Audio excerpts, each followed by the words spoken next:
Well, Gina Ellis is on the line, and we're going to be talking about her book, Home, From Fractured to Fulfilled. How are you doing today, Gina? I'm doing well. How are you?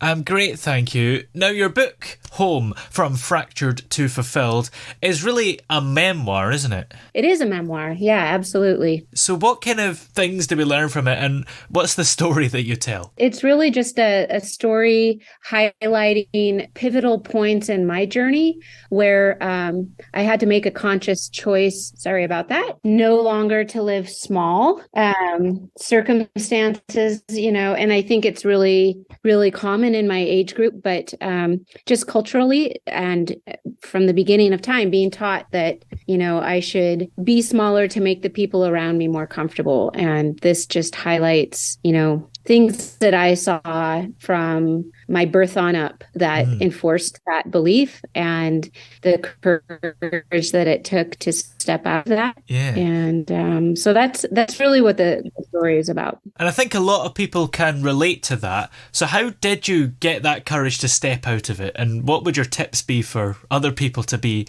a bit bigger? So I think the realization, number one, that nobody else really has the power to control my life or to control how I feel about myself, etc.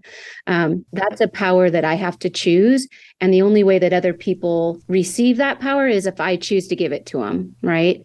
So this belief of me walking around thinking somebody is bigger than I am or able to control me is a false belief that I had to work through and challenge. And it really does show that descriptively in my story. So, and I think the reality of understanding that when you take a look at your life and you can see where this programming starts, which is typically, generational, right? Yeah. And as a culture, you can see us all shifting and trying to understand this better and create something more empowering for ourselves.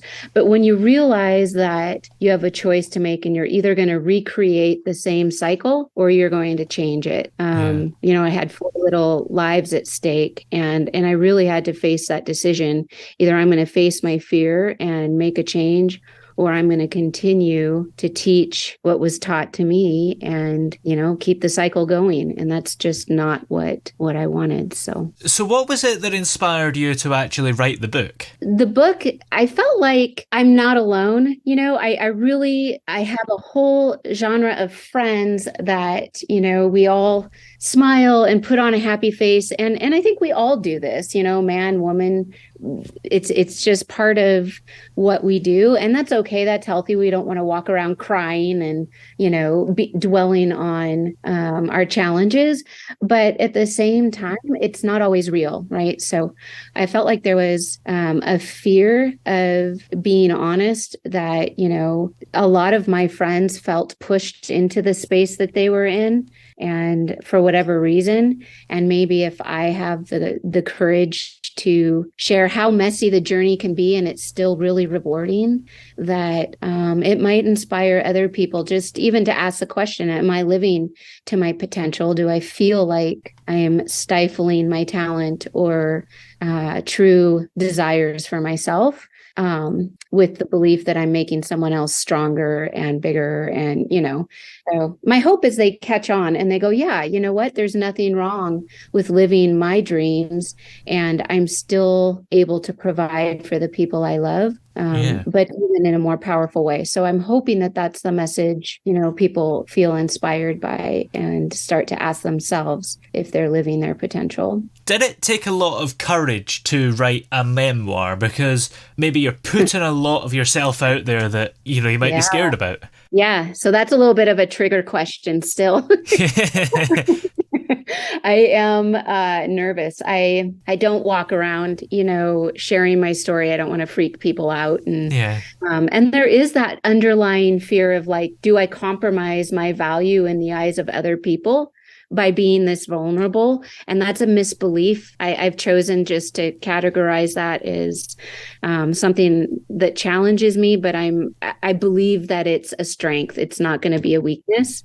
And if it is perceived to lessen my value by somebody, they're not somebody in my tribe, and they've got, it still is contributing to them in some way. And it's not my job to figure that out for them, but I choose to believe it's a strength. And yes, I feel super vulnerable. It's really something I've thought about a lot in the timing of all of this. My kids are grown, but I protected them a lot. So this is going to be a story that is different from their story, right? Yeah. And by putting it out there, they're going to have to process me a little bit more than than they have. So we'll face it as it comes.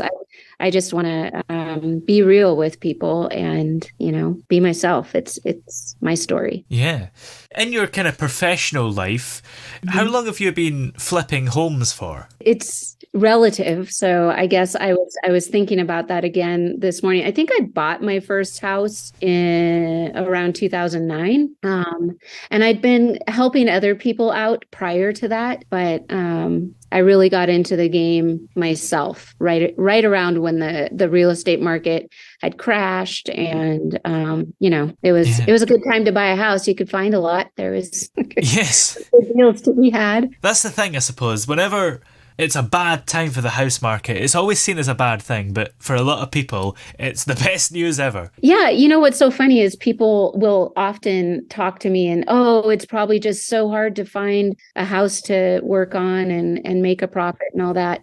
I've never found it to be a bad time to buy a house. I've done really well in the last few years, and our market has increased in value.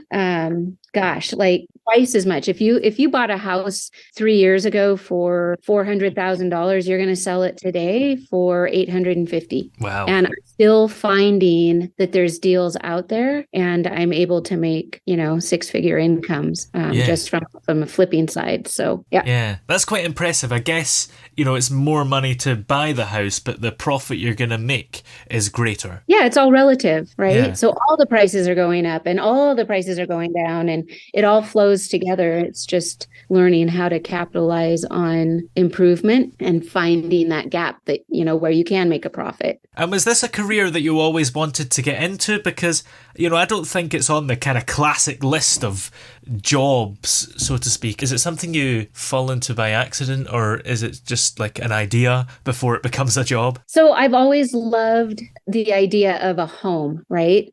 It was always my goal. I had the typical, I don't know, childhood dream of a person growing up in the 70s and 80s and the white picket fence. And my husband did not have the same dream. He was happy renting. So it just kind of brewed that curiosity even deeper for me. And I was always watching the market, always interested in it. And I don't know, it just made sense. It made sense to me. And when it turned out that I had a little bit of money to invest, right during that time with the stock market and real estate market and all of that, there wasn't a lot of things you could do with your money. Yeah. And I knew I could do this. It just made sense. So I don't know if it was by accident. I put some thought into it because it is a risky game to play, unless it's not, because you just know you've got it, right? And I guess I had studied enough that I felt like my odds were really, really in my favor. Well, can we expect another book from you anytime soon? Yeah, I think so. We'll get this one out and see what kind of feedback we get. But I feel like there's, this book for me is not about flipping houses and how to. That's done in my course and through consulting and all of that. This book is really just speaking to life experience and the challenges that I feel like other people are going through. And I think there is a follow-up to that because I certainly took action and have created habits and practices that have brought me to where I'm at today. And so that's probably what's coming up, what changes and what recreations of belief systems and whatnot that I had to recreate. I think there's more to be said around that might assist people. So yeah. Yeah. We'll see. Well, in the meantime, where are we able to find your current book, Home from Fractured to Fulfilled? So I believe it's going to be available on Amazon, and my website, Gina M. Ellis, will have access to that as well. So you're welcome to hop on there and grab it. And then you tell me, where else can we find it? Probably the usual places, like Barnes and Yeah. Nobles, maybe even some shops. I don't know if that's a thing these days. Yeah, I think Amazon, and I think hopping on Gina M. Ellis .com will get you where you want to be. So yeah, you can grab it there. Excellent. Well, many thanks for talking to us today. It's been great to have you on. Yeah, thank you so much for the interview. I appreciate it.